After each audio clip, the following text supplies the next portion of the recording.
संजय राऊत यांच्या सोबत सुद्धा बघितलं होतं ज्यावेळेस त्यांची सकाळची पत्रकार परिषद असते तेव्हा अशी चर्चाही नव्हती की तुम्ही ठाकरे गट सोडाल, पण तुम्ही ठाकरे गट सोडून सोडचिठ्ठी देऊन शिवसेनेमध्ये आलात, तर ठाकरे गटाकडून तुम्हाला असं थांबवलं नाही का किंवा कुणी थांब असं काही म्हटलं नाही का? झाले प्रयत्न झाले, असं नाही असं म्हणणार नाही मी. झाले त्यांना, म्हणजे एवढं अजून मी तिथपर्यंत पोचलेलोच नव्हतो की माझ्या गोष्टी मी पाठीमागं ह्याच्यापूर्वी भेटलेलो. मला वाटतं मी मुंबईमध्ये आझाद मैदानाला उपोषण करणार होतो की ह्या महाराष्ट्र केसरी स्पर्धा कुठेतरी 2-2, 4-4 होणार आहे, ते थांबल्या पाहिजेत.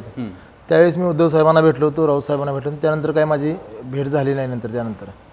पण मी त्या प्रश्न घेऊन मी त्यांच्यासमोर भेटलो, त्यांच्यानंतर मुख्यमंत्र्यांना भेटलो, तरीसुद्धा जे व्हायचं तेच झालं.